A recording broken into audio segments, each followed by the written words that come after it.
I'll get on my little soapbox for a second. It's Mark Sherwin's Contractor Marketing Soapbox. Your guide to getting found, selected, and remembered. And now, here's Mark. Hey, welcome back, Soapboxers. Definitely want to thank you for showing up today. I got kind of a real soapbox that I want to step up on and kind of let the cat out of the bag a little bit as far as the industry in which I work, and probably many of you work as well. I've been doing this for 20 plus years now. I started off with a company called Keyword Ranking way back in the day. And I barely had an email address at the time, but heck, I was out there selling, top 10 positioning. And boy, was it easy back then. You could put a couple words on a page, make sure the title tag and the H1 was good. And, mention the same keyword 3 times in the first paragraph, and Google would reward you. Then came along backlinks, and it came along a couple of other, I got to go get backlinks. And then everybody turned around and learned to abuse that. And I was taught something very early on, and it was a phrase, and it's kind of stuck with me ever since I kind of started in this business, was content is king. And that it never really had the impact that it does today.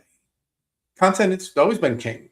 People love content. They love to read. They love books. They love to consume content in multiple ways today, from social media to audio books to radio, television, you name it. It's content at this point in time.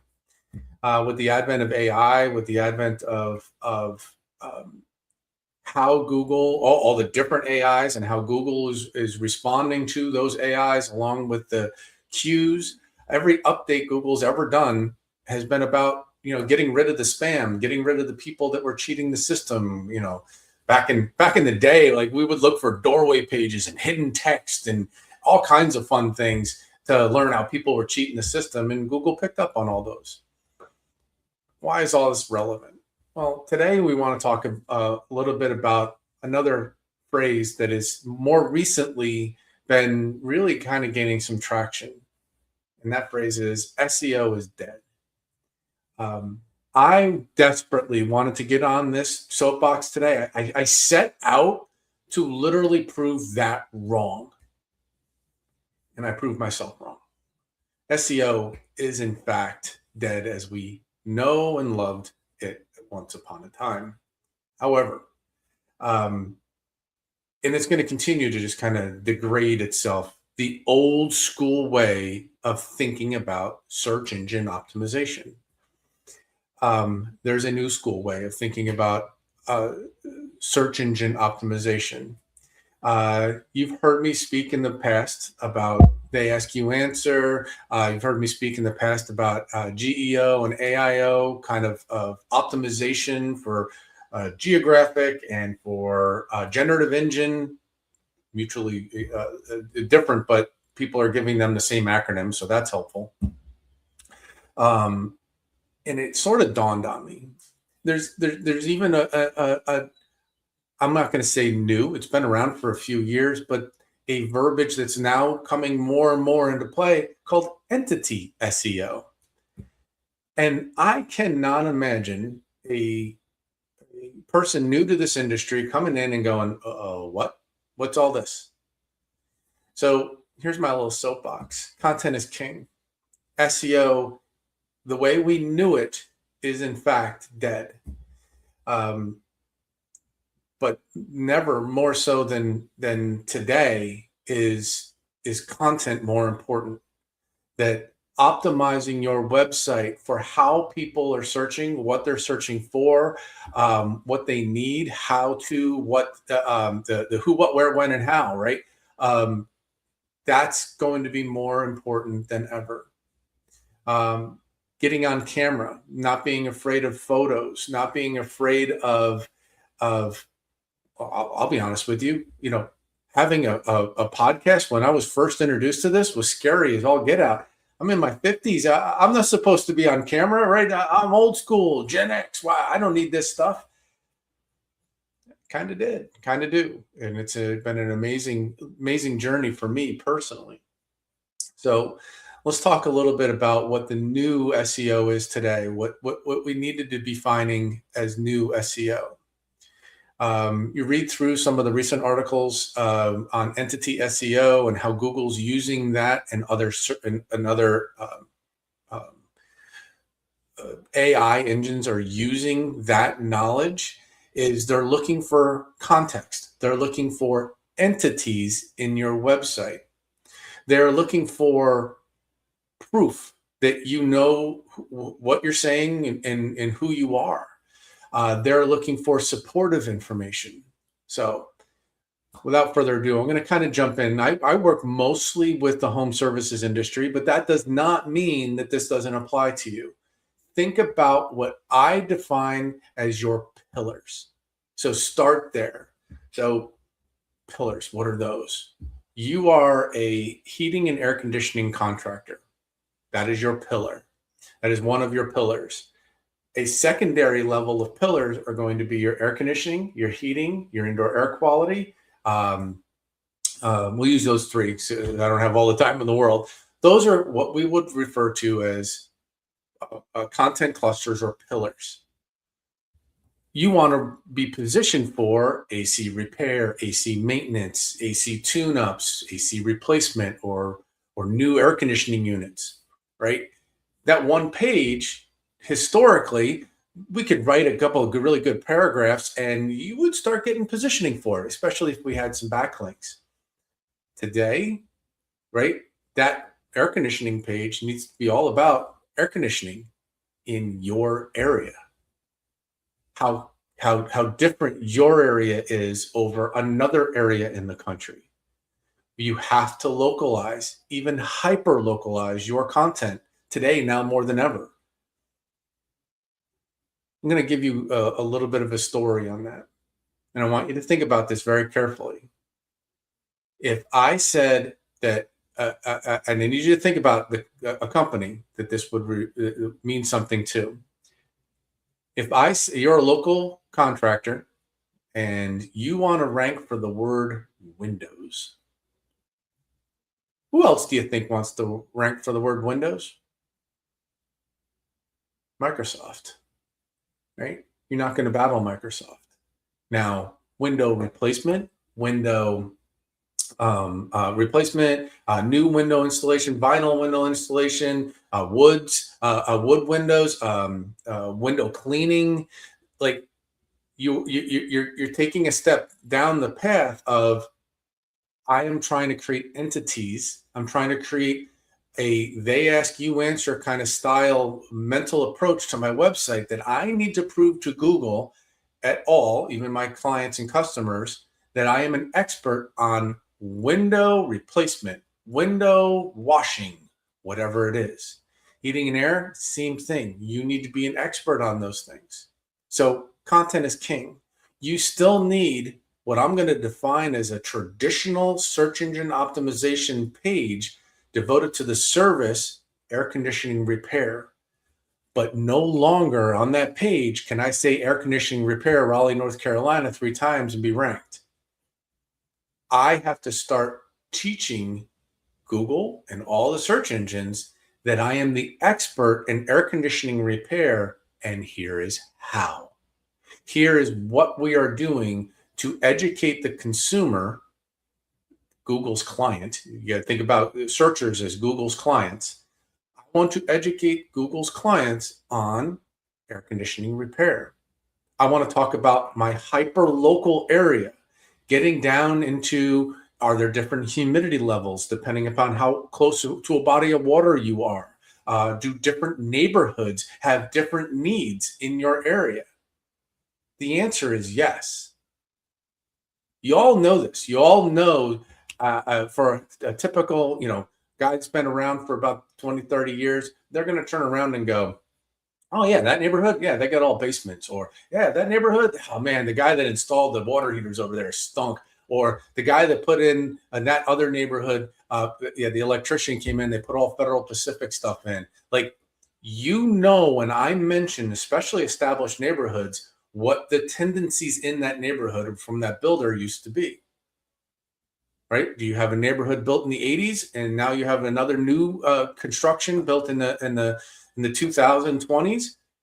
They're going to have different problems.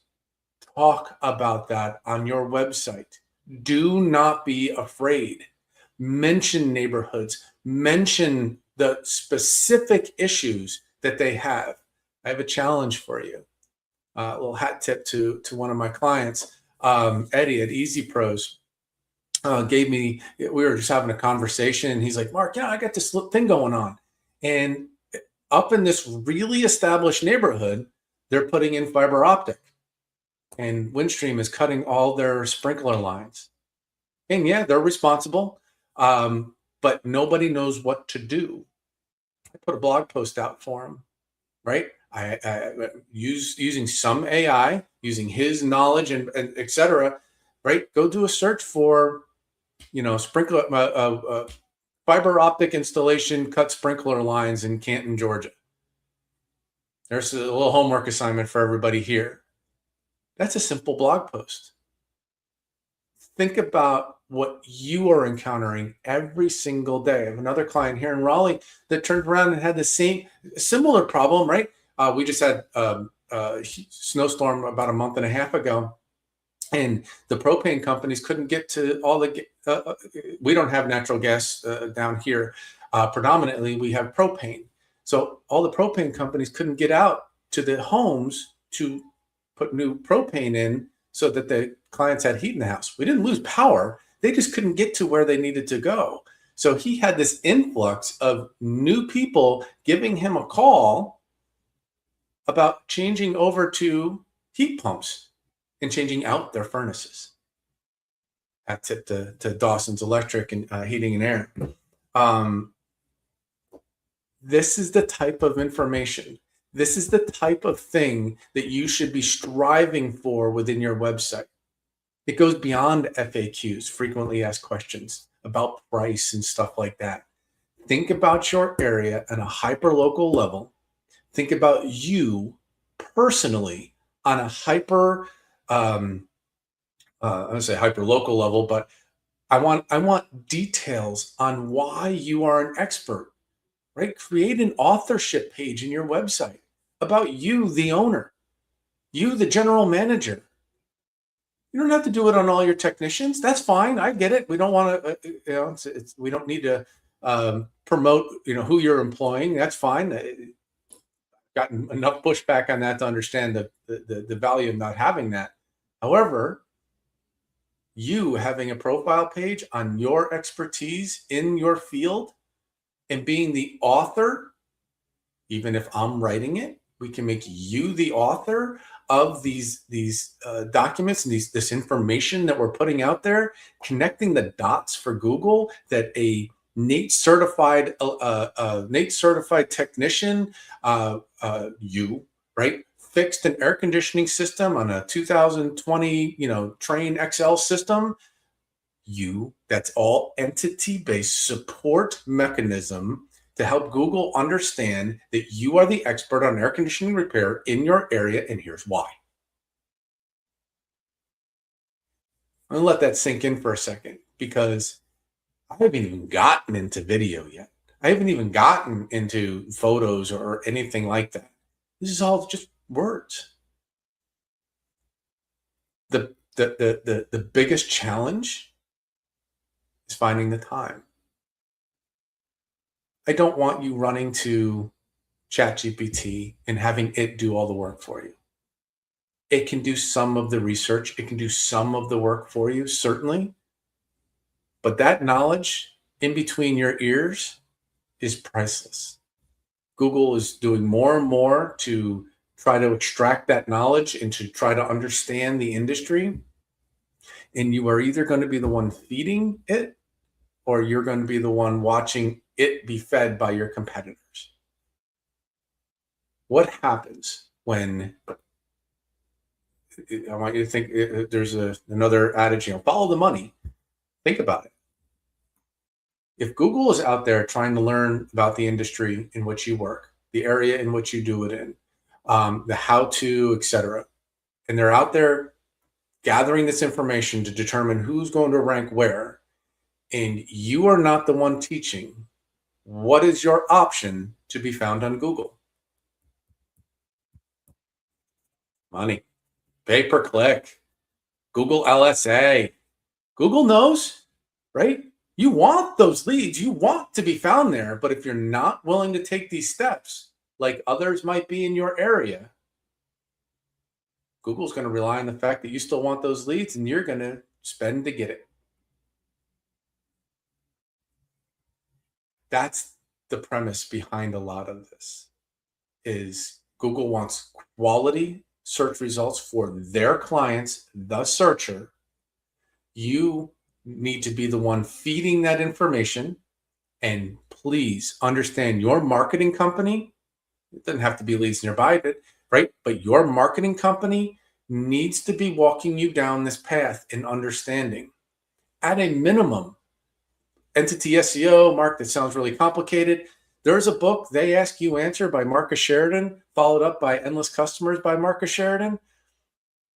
Read those books. Do something that stands out in your area. Be the person that is willing to answer the tough questions.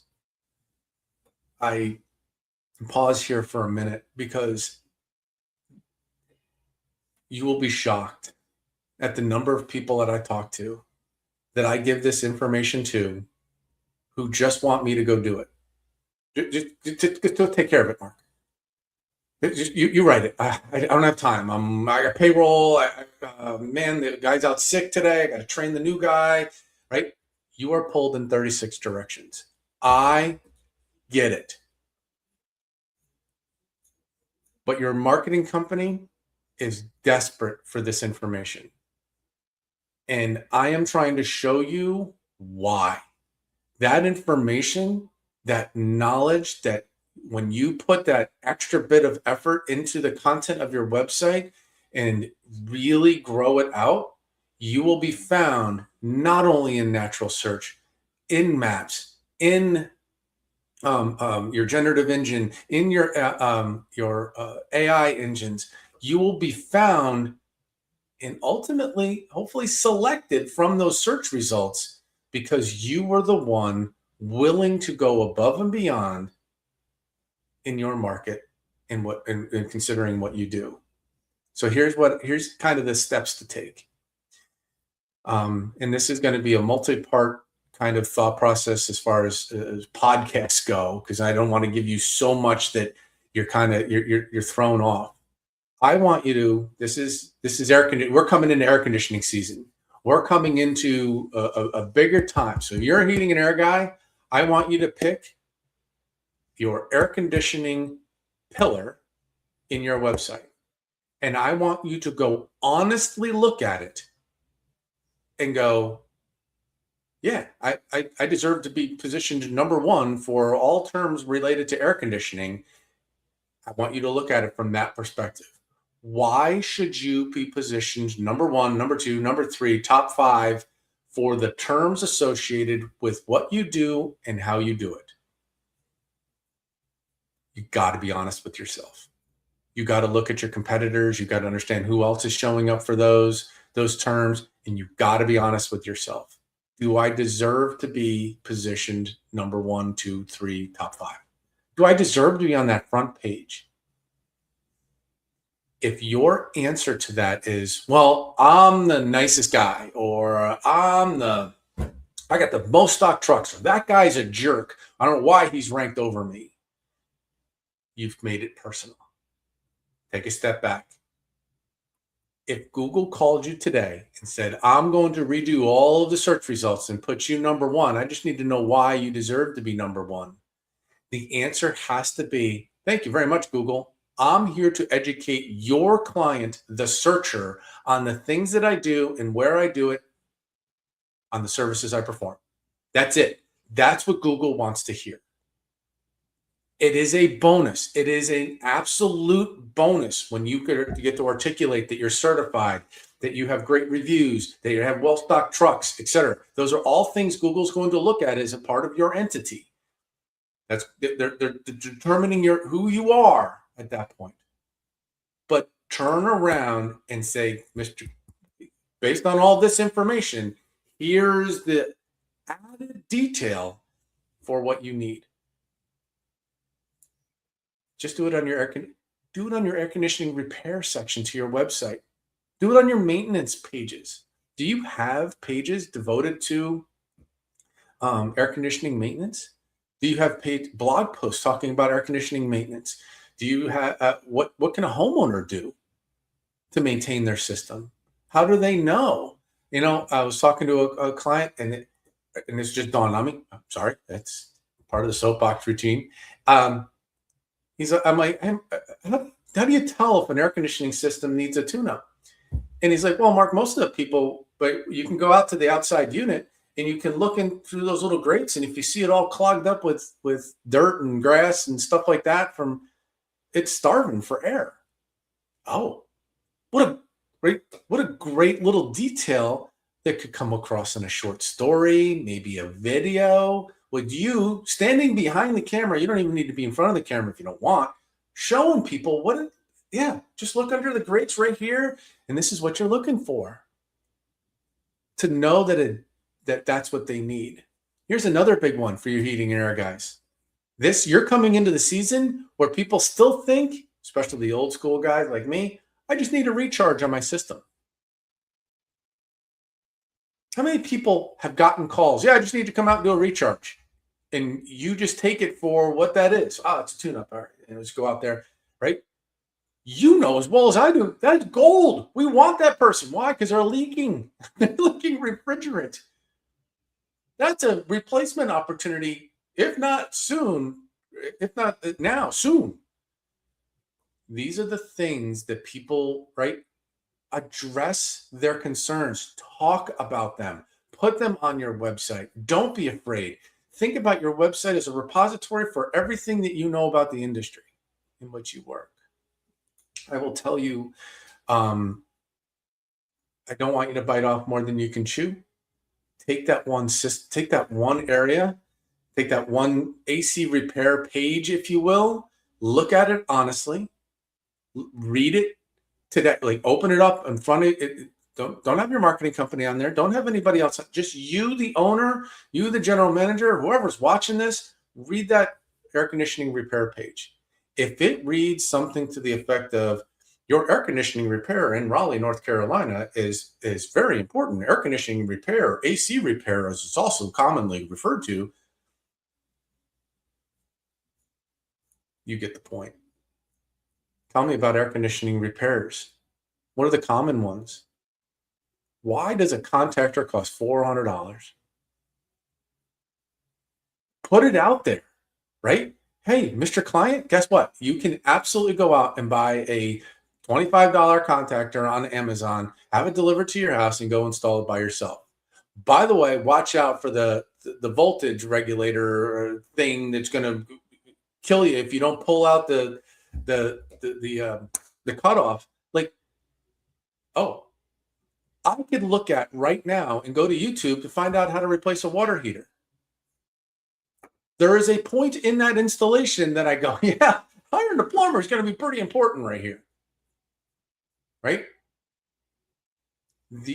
Do not be afraid that you're teaching somebody how to do your job.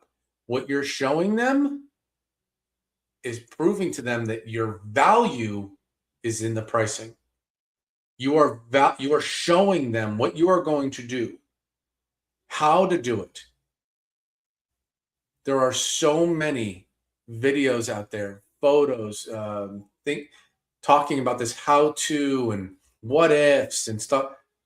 Be the one answering the questions. Get on Reddit. Get on Just Answer, right? Look for, what are people talking about? What questions are they asking? Do not be afraid to be the one to give them the answer. Look, am I 100% right all the time? Absolutely not. I am not right 100% of the time, but I'm willing to be wrong. I'm willing to put my neck out there. Be the same. Talk about these things on your website, in your social media, blog posts, right? Do a blog post about I'll use the fiber optic sprinkler system thing, right? Do a blog post on it. And then, like I did, do a social media campaign, target it to that area, right? I know you're not going to be able to zoom in on a specific neighborhood, but target it to the area. If that fiber optic company's up there doing work in one neighborhood, they're doing it in others. Now they know what to do if it happens to them. This is the kind of thing, ladies and gentlemen, that I asked on social media, my personal social media, a couple clients follow me there, and I asked them, how much should you be involved with your marketing? And most of them were honest in that they said, when I first got into this, about 10 to 20% of my time was focused on marketing. And it was generally just at my monthly meeting with the marketing manager. They grew, they got bigger. They realized that at some point, more than 50% of their time needed to be spent on the marketing of their company. Now, that's not just online marketing. That's not just pay-per-click. That's not just talking to me. That's their entirety of their marketing, training, teaching their people on how to ask for reviews, how to ask for referrals, training and teaching people on the website about what it is that you do, training and teaching on the CSR and how to answer the phone properly to book the call, because that lead probably cost you $100 to get. Better be booking the darn thing. These are they are constantly involved with their marketing. I know that is a daunting thing, and I don't want you to go from 0 to 100 there. I need you looking at it going, you know what? I need to spend a little bit more time on my marketing. What can I push to delegate internally that allows me more time to focus on my team, my marketing manager, radio, television, the community sponsorships that I do, the guerrilla marketing tactics, the signage, the stickers I'm putting on. All of those things should be coming from you in an ideal world, right? Talk about I can guarantee you there's no blogs on why people put stickers on units. Talk to be the guy that talks. Why do I have stickers? Why am I putting it there? Right? We put a QR code, and we do this, and gives us an idea of what happened the last time. Where's the first place people go when there's a problem with the heating and air conditioning system? That thermostat. That's why branded thermostats were so popular way back when. Still are. All you gotta do is pull a sticker on it. These are the little things that you think, I want it's something I got over my competitor. Get that out of your mind. There's nothing that your competitor doesn't know about you. They've probably secret shopped you 3 or 4 times at this point. Get over that. Move on. Put pricing online. Talk about pricing on your website. Talk about pricing on the phone, right? Be the thought leader. Break normal. I wish traditional SEO was back. It would be so great. Right? Do the same thing over and over again and get better results. It's gone. Today, it's about educating. It's about being the thought leader. It's about looking at your website as a sales tool, as an opportunity to drive traffic, even when you've got somebody on the phone with you as a CSR. I hope you took something from this. I hope you looked at that. One final thought on those pillars. Be thinking now about air conditioning. Be thinking 2 to 3 months ahead of your next pillar. Whatever it is. We do a lot of water heater installs in the fall. Be thinking about it 3 months prior. And start really building up that content out so that you are ready for when that demand hits. I appreciate all of you. I hope you have a wonderful day. thank you. I do want to give one last shout out. Behind the scenes, Ray Wagner's been keeping me on point all this time. He's been doing all the promos. Ray, I want to thank you personally for the things that you've done for me. I know you're moving on to greener pastures, as they say, maybe off green. We'll say it that way. But I want to thank you very much. I know you've been behind the scenes and rooting me on with this, and were kind of instrumental in getting me started. So I thank you from the bottom of my heart. And you won't be forgotten, but I definitely appreciate and wish you the best in your future. Thank you. And peace out, everybody. Have a wonderful week. It's Mark Sherwin's Contractor Marketing Soapbox. Call Mark to learn more. 919-758-8420.